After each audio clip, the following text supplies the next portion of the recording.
कथा से हमें क्या मिलता है? कथा हम सुनने के लिए क्यों आते हैं? कथा सब लोग सुनने के लिए जाते हैं गांवों से कि नहीं जाते?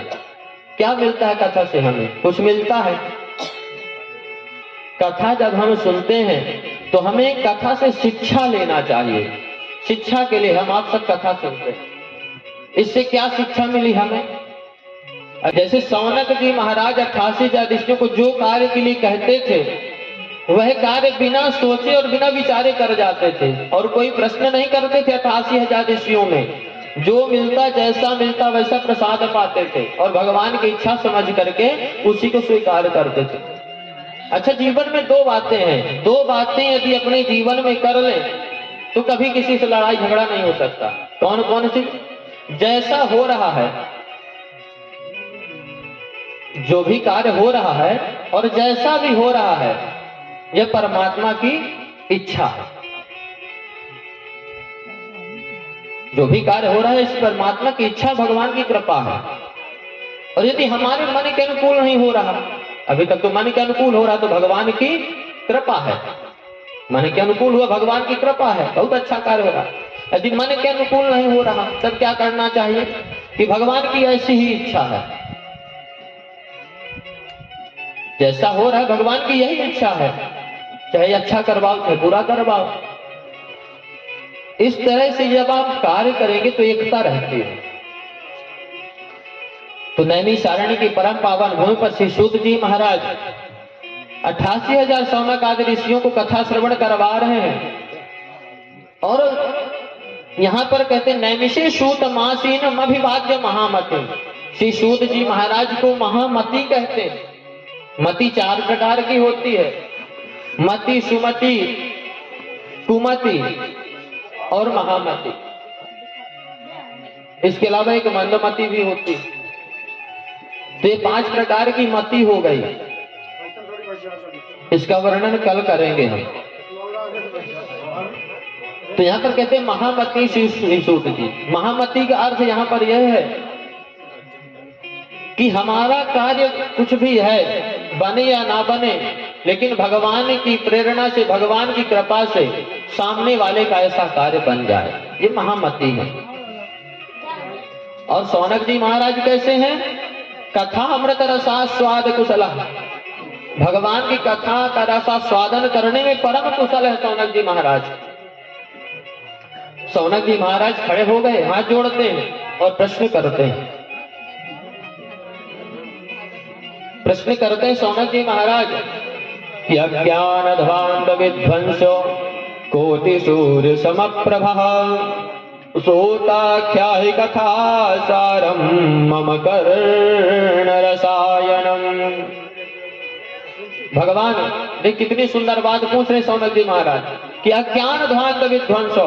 प्रभु यह जो हमारे हृदय पर अज्ञानता है, प्रभु जो हम आपकी माया से प्रेरित होकर के हमारे अंदर अज्ञान भरा हुआ है, तो अज्ञान ध्वांत विध्वंस, प्रभु इस अज्ञान का विध्वंस कर दीजिए।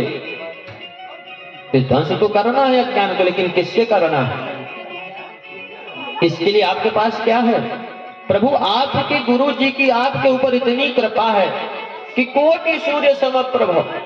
जैसे एक सूर्य भगवान उदय होते गर्मी में कितना ताप देते हैं, हमें देते हैं ना ताप। इसी तरह जितना ताप, जितना तेज सूर्य भगवान में है, तो प्रभु ऐसे करोड़ों सूर्य के समान तेज आपके हृदय कमल पर विराजमान है।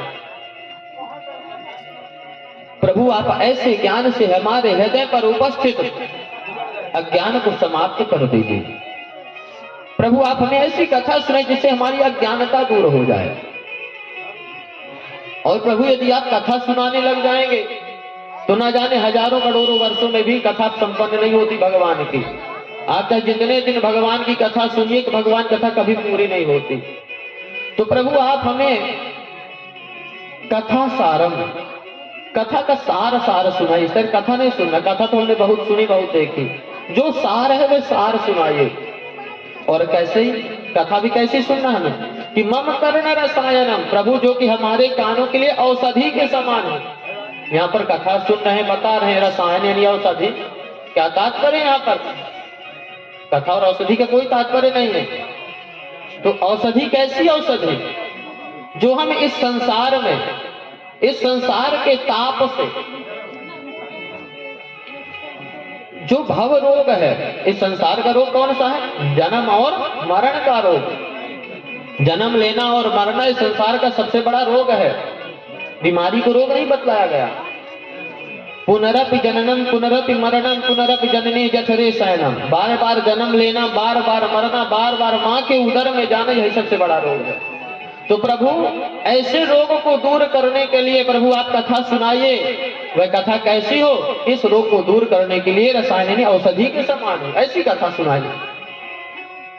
और प्रभु ये जो कलयुग है ना, इह घोरे कलो प्रायो जीवश्चासुरताम गतः क्लेश आक्रांत शतशैव शोधने किम परायण।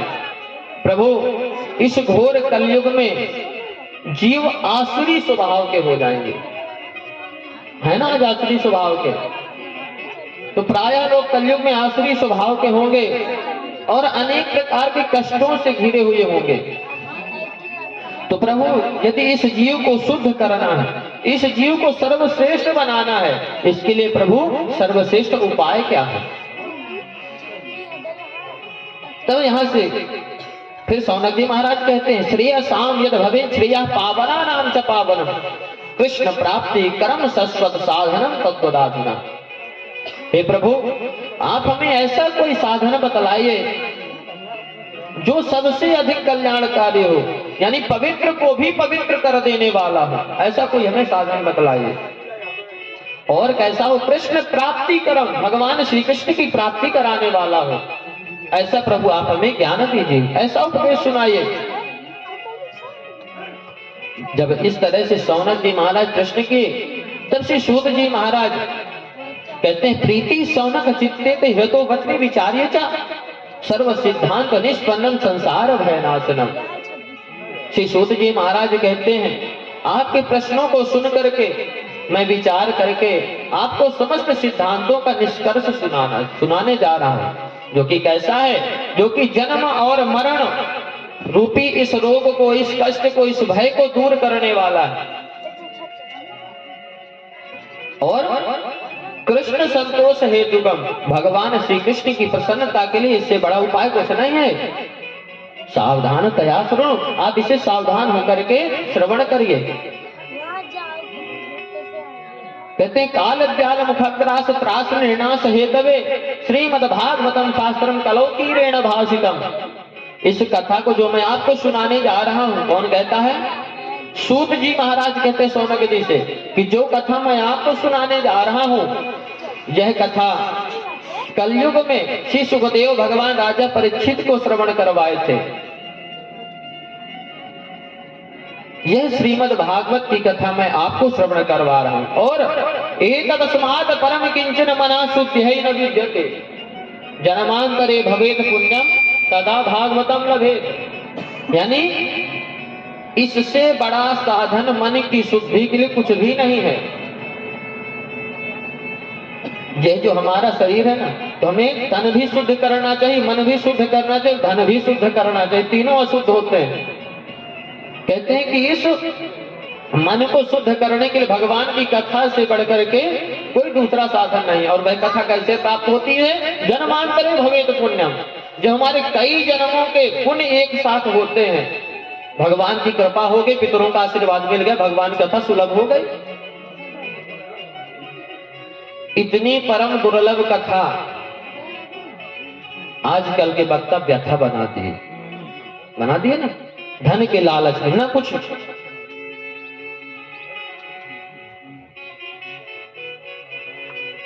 इस प्रकार से कहते हैं, जब हमें भगवान की कृपा से कथा श्रवण करने का अवसर प्राप्त हो तो भगवान की कथा सुनना चाहिए।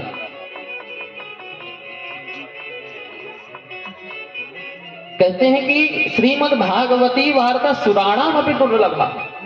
ऐसी श्रीमद् भागवत की कथा जो आज हमें भगवान की कृपा से सुलभ है, यह सुराणाम अपि दुर्लभा। सुर माने देवता, देवताओं को परम दुर्लभ है यह कथा। कैसे? जब देवताओं को पता चला राजा परीक्षित को श्राप लगा है, श्री सुखदेव भगवान कथा सुना रहे हैं, देवताओं के पास अमृत है, अमृत का कलश लेकर के पहुंचे कि राजा परीक्षित के सामने मृत्यु का डर है, तो हमारे पास अमृत है, उन्हें अमर कर दीजिए अमृत पिला करके, और ये जो भगवान कथा हमें सुना दीजिए। सुखदेव भगवान डांट करके भगा देते हैं, अरे तुम लोग तो हमसे सौदा करने के लिए आए हो, विनिमय करने के लिए आए हो, डांट करके भगा दिए। इसलिए कहते देवताओं को परम दुर्लभ है यह कथा। अच्छा, एक छोटा सा दृष्टांत है रामायण का, कि जब भगवान साकेत धाम जा रहे थे, हनुमान जी से बोले हनुमान जी चलो हमारे धाम। हनुमान जी कहते हैं प्रभु मैं आपके धाम जाकर के क्या करूंगा? बोले क्यों? वहां तो हम स्वयं रहेंगे।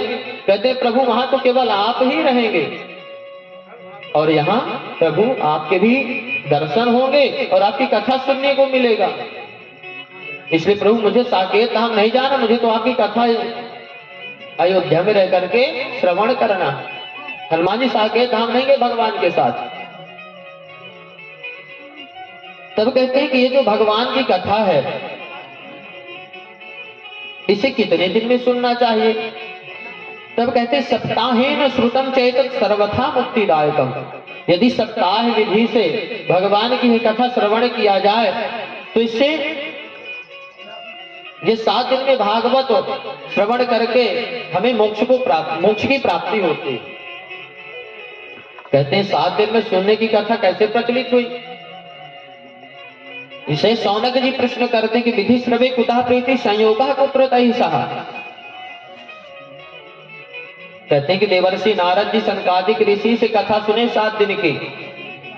पुनः शौनक जी महाराज प्रश्न करते कि देवर्षि नारद जी 5 मिनट से ज्यादा कहीं रुकते नहीं, वो भी बहुत ज्यादा समय 5 मिनट उनके लिए, और आप कहते 7 दिन तक बैठ करके कथा सुन ली। ऐसा कौन सा कारण पड़ गया कि जो 7 दिन तक बैठ करके कथा सुन ले? सब बतलाते हैं श्री सूत जी महाराज शौनक जी को कि एकदा ही विशालायाम चत्वार ऋषियो मलाहा सतसंगार्थम समायाता दशोस्तत्र नारदम। जो कि ब्रह्मा जी के 10वें पुत्र है देवर्षि नारद जी। एकदा ही विशालायाम, विशालापुर यानी बद्री नारायण धाम की यात्रा किए, वहां पर सनकादिक ऋषियों से मुलाकात हुई, दर्शन किए, और आकर के हरिद्वार की परम पावन भूमि पर भगवान की कथा 7 दिनों में श्रवण करके प्रचलन हुई थी। अच्छा, जैसे ही देवर्षि नारद जी बद्री नारायण धाम में पहुंचे, सनकादिक ऋषि यानी सनक सनंदन सनत कुमार इनका दर्शन किए, तो इनका मुख चिंतित था देवर्षि नारद जी का। कहते कथम ब्रह्मांडीनम कुतः चिंतातुरो भवान त्वरितम गम्यते कुत्र कुतस्यागमनम तव। हे प्रभु आपका मुखमंडल इस तरह से उदास क्यों है? प्रभु आप हमें इसका कारण बतलाइए, कहां से आ रहे हैं, कहां जा रहे हैं? आपका तो मुखमंडल देखने से ऐसा लग रहा है जैसे गत वित्तो यथा जना, जैसे किसी कृपण व्यक्ति का धन लुट जाए। एक कृपण व्यक्ति का यदि एक 5 का सिक्का गिर जाए, उसमें 5 दिन विचलित रहते हैं कि कैसे मिलेगा, कहां से मिलेगा, किस प्रकार मिलेगा। कहते हैं आपका मुखमंडल देखने से ऐसा लग रहा है कि जैसे किसी कृपण व्यक्ति का धन चोरी चला गया हो। देवर्षि नारद जी कहते हैं कि हम तो पृथ्वी में या तो ज्ञात्वा सर्वोत्तमामिति। हे प्रभु मैं अभी पृथ्वी लोक से आ रहा हूं। अच्छा, पृथ्वी लोक क्यों आए देवर्षि नारद जी? पृथ्वी लोक आए कि पृथ्वी लोक में बड़े बड़े संत महात्मा रहते हैं, जाकर के कहीं सत्संग करेंगे। सत्संग करने की इच्छा से पुष्करम चा प्रयागम चा काशीम गोदावरी था। पुष्कर गए, प्रयागराज गए, काशी गए, गुप्त गोदावरी गए, हरि क्षेत्र गए, कुरुक्षेत्र, श्रीरंग भगवान का दर्शन किए, बड़े बड़े तीर्थों में गए। जब तीर्थों में गए तो इन्हें कहीं भी वास्तविक संत नहीं मिले जो कि मन संतोष करके उनके मन को संतोष हो जाए। जहां जहां भी गए, जितने आश्रमों में गए, तो कलिना धर्म मित्रेण धरे बाधिका धुना। कलयुग ने सारी पृथ्वी को पीड़ित कर रखा था। इस पृथ्वी पर सत्यम नास्ति तपः शौचं दया दानं न विद्यते उदरं भरिणो जीवावारकाः कूटभाषिणः। इस पृथ्वी पर सत्य नहीं है, तप नहीं है, पवित्रता नहीं है, दया नहीं, दान नहीं, और जो भी व्यक्ति है उदरम भरिणो जीवा, जीव अपना पेट पालने के चक्कर में, उदरम भरिणो, उदर यानी पेट, पेट भरने के चक्कर में इधर उधर घूमते, एक दूसरे को मारते हैं। और मैं गृहस्थों के पास गया कि भाई गृहस्थों में भी कई संत छिपे होते जिन्हें बहुत ज्ञान होता है। जैसे हमारे यहाँ पर गुरु जी विराजमान है, शंकु पंडित जी विराजमान है, तो गृहस्थों में भी विद्वान लोग रहते हैं, संत महात्मा रहते जो कि अपना रूप छिपा करके रहते हैं, कोई समझने। जड़ भरत जी महाराज ऐसे हुए, क्या की कथा श्रवण करेंगे। लेकिन मैंने व्यक्तियों को कैसे देखा, मंदा सुमंद मंदियो मत भागा उपद्रुता, पाखंड निरता संतो विरक्ता सपरिग्रहा।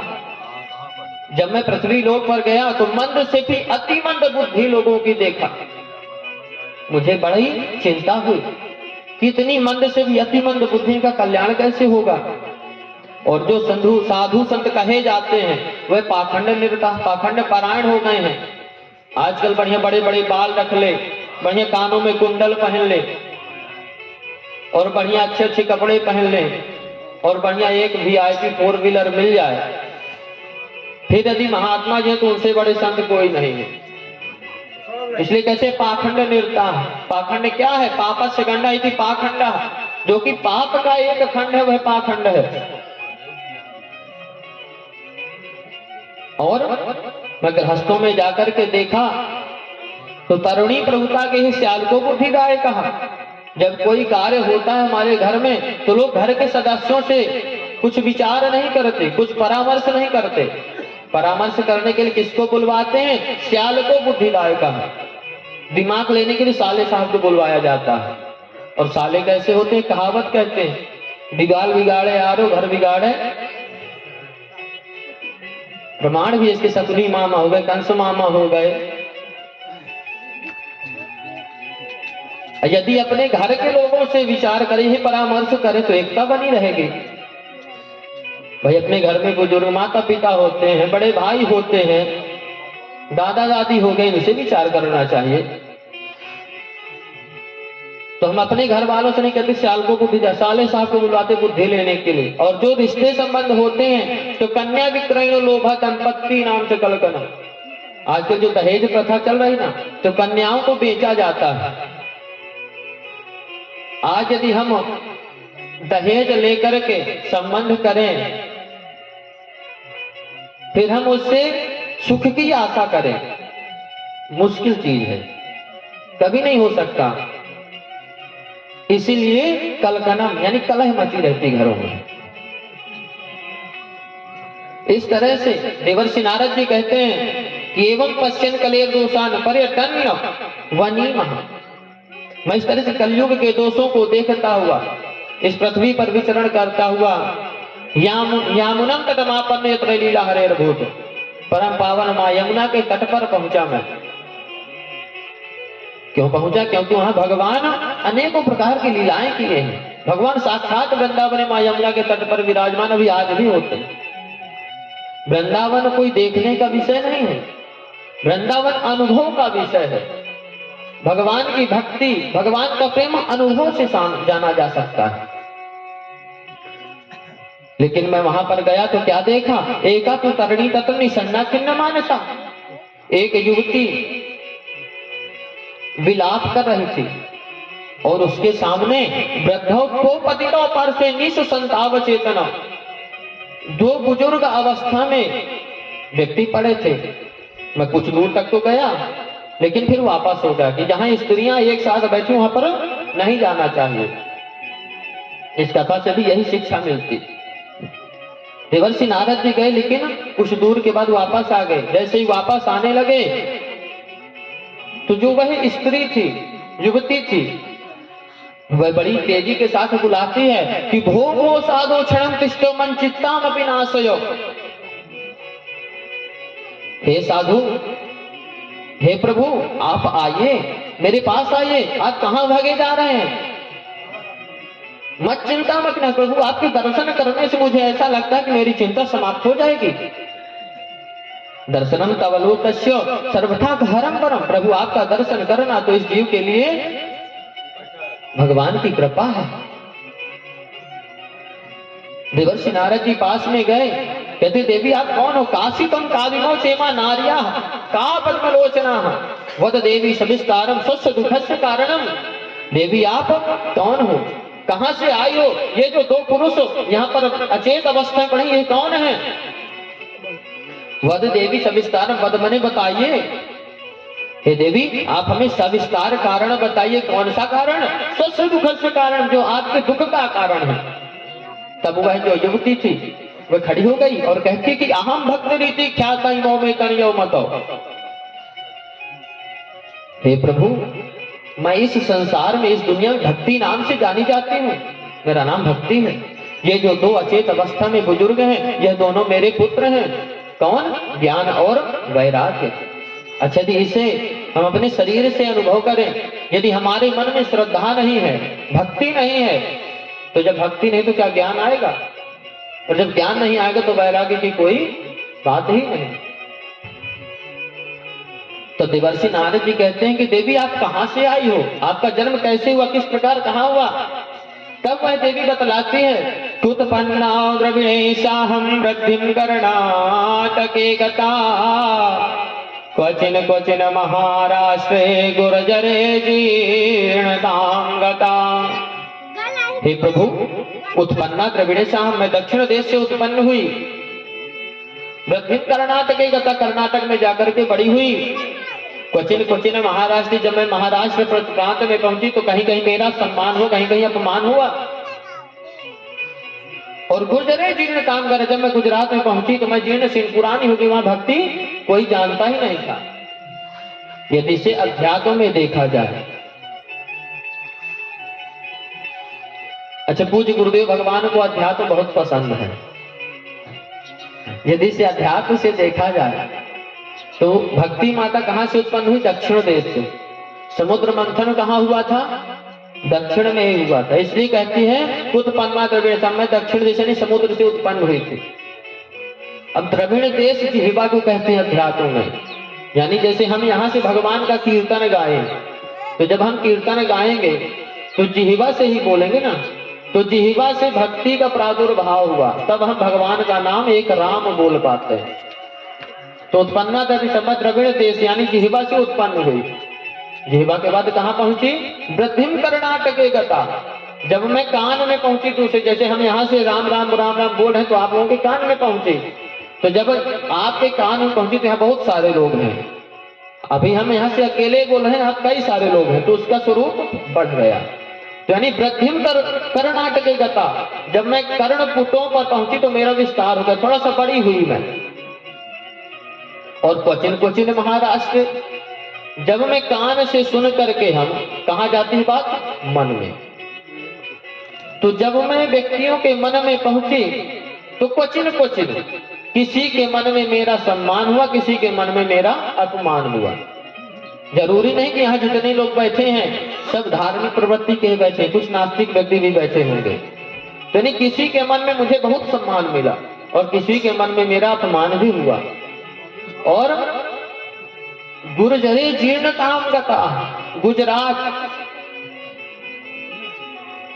हमारे जीवन में ऐसी एक रात हो जिस रात को हम भगवान का नाम ना लिए हो, भगवान के नाम लिए बिना वह रात गुजर गई हो, वह गुजरात जो गुजर गई।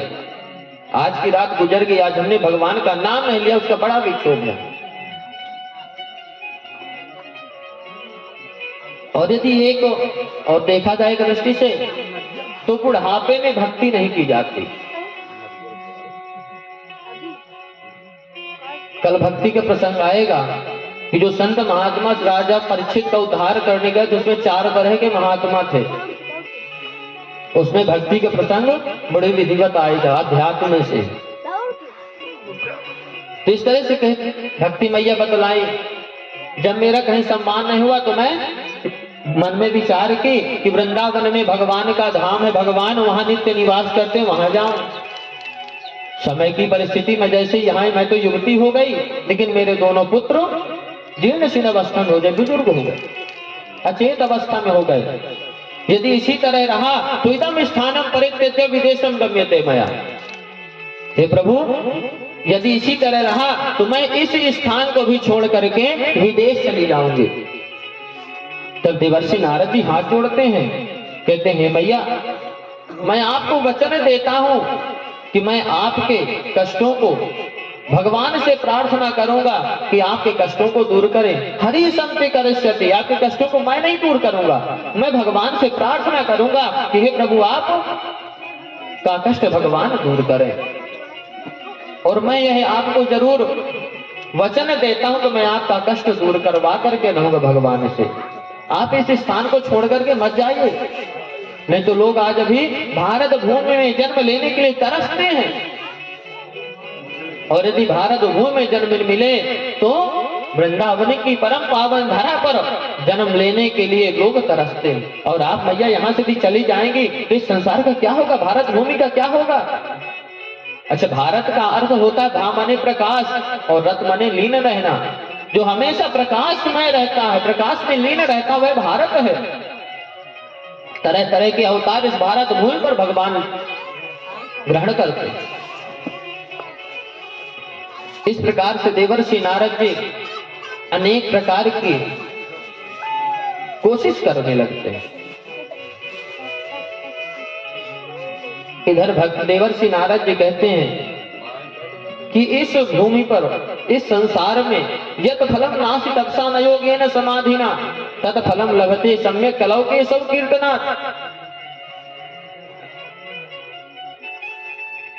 देवर्षि नारद जी कहते हैं मैया, इसमें आपका दोष नहीं है, कलयुग का दोष है। भक्ति मैया पूछती है कलयुग कहां से आया, क्यों रहने दिए? तब बतलाते हैं देवर्षि नारद जी कि भगवान के जाने के बाद कलयुग आया, राजा परीक्षु ने शरण दिए। भक्ति मैया पुनः प्रश्न करती क्यों शरण दिए? तब देवर्षि नारद जी कहते हैं कि मैया, इसमें बहुत अच्छा गुण है, क्योंकि जो फल तपस्या से नहीं मिलता, योग करने से प्राप्त नहीं होता, समाधि में जाने से प्राप्त नहीं होता, वह कलयुग में केवल भगवान के नाम का संकीर्तन करने मात्र से दूर हो जाता है। इतना बड़ा दोष दूर होता है। और जब कथा में कीर्तन का नंबर आता है तो हम आप क्या करते हैं, मुख बंद करके शांत बैठ जाते हैं और ज्यादा हुआ तो बगल वाले पड़ोसी से दरबार करने लग जाते हैं। कहते कि कलयुग के प्रभाव से विप्रैर भागवती वार्ता के हे जने जने, आज कलयुग में भागवत जी की कथा प्रत्येक व्यक्ति के अंदर विराजमान है, एक एक व्यक्ति में। लेकिन विप्रैर भागवती वार्ता, ब्राह्मण लोग भगवान की कथा तो कहते, लेकिन क्यों? धन के लालच में कथा कहते हैं। इसीलिए आज कथा सारस तत्वगता, आज कथा का सार समाप्त हो गया है। तीर्थ में रहने वाले लोग तीर्थ का महत्व नहीं देते, तीर्थ में रहते जरूर है, इसीलिए तीर्थ का सार चला गया। जो तपस्या करते संत महात्मा हो जाए, वह काम क्रोध लोभ मोह मद मत्सर के अधीन हो गए हैं, इसलिए तप का भी सार समाप्त हो गया है। जैसे इस प्रकार से देवर्षि नारद जी माता भक्ति से बोलते हैं, तो भक्ति मैया कहती सुरर से तुम ही धन्य उसी मद भाग्य न समागता साधु नाम दर्शनम लोके सर्व सिद्धि करम परम। हे देवर्षि नारद जी, आप धन्य हैं, आपका बड़ा सौभाग्य है जो कि आपके दर्शन मुझे प्राप्त हुए। प्रभु आपका दर्शन तो समस्त सिद्धियों को देने वाला है। जयति जगति माया यस्य काया धवस्ते वचन रचनमेकं केवलं चाकलय्य ध्रुव पदमापयातो यद कृपातो ध्रुवोऽयं सकल कुशल पात्रं ब्रह्मपुत्रं नतास्मि। हे ब्रह्मा जी के पुत्र देवर्षि नारद जी, आपका दर्शन जिसे भी हुआ है, जिसे भी आप एक बार भी उपदेश दे दिए प्रभु, उसका कल्याण हो गया है। आप गया नंदन प्रहलाद कुमार पर के दर्शन दिए, उपदेश दिए। आज प्रहलाद जी माया पर विजय प्राप्त करके भगवान का दर्शन किए। ध्रुव पद मत या तो यद कृपा तो ध्रुवोयम, प्रभु आप राजा उत्तानपाद के पुत्र ध्रुव जी पर कृपा किए। ध्रुव जी ने 5 वर्ष की अवस्था में भगवान का दर्शन प्राप्त किए। हे ब्रह्मा जी के पुत्र देवर्षि नारद जी, मैं आपके चरणों में बारंबार प्रणाम करती हूँ। इस तरह से देवर्षि नारद जी कहते हैं श्री कृष्ण चरणाम भोजम स्मर दुखम गमिष्यति। हे भैया, आप भगवान श्री कृष्ण के चरणों का स्मरण करिए, भगवान आपके दुखों को दूर करेंगे। देवर्षि नारद जी अब भक्ति मैया के दुख को दूर करने का प्रयत्न करते हैं। वेद वेदांत घोषेश्यो, वेद ध्वनि सुनाते हैं, वेदांत की बात सुनाते हैं, गीता का पाठ बार बार करते हैं। जब गीता का पाठ किए तब उन्हें जमहाई आने लगती है, जोर जोर से श्रीमंत महाभारत चलो विराज आवश्यक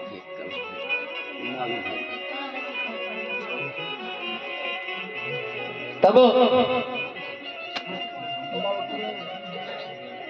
देवर्षि नारद जी उन्हें उठाने का प्रयास करते हैं, लेकिन उठते नहीं। तब देवर्षि नारद जी को बड़ी चिंता होती है, भगवान के स्मरण करते हैं, प्रभु अब मुझे क्या करना चाहिए। उसी समय एक आकाशवाणी होती है, दर्थम तु सत्कर्म सुरर्षे तुम समाचारो। हे देवर्षि नारद जी, आप सत्कर्म करो। देवर्षि नारद जी पूछते सत्कर्म कौन बताएगा मुझे। कहते हैं कोई संतों में शिरोमणि हमें सत्कर्म बतलाएंगे। आज देवर्षि नारद जी सत्कर्म ढूंढने के लिए जा रहे हैं। क्या जो सत्कर्म कौन सा है? गीता सत्कर्म नहीं, जो कि भगवान की वाणी है।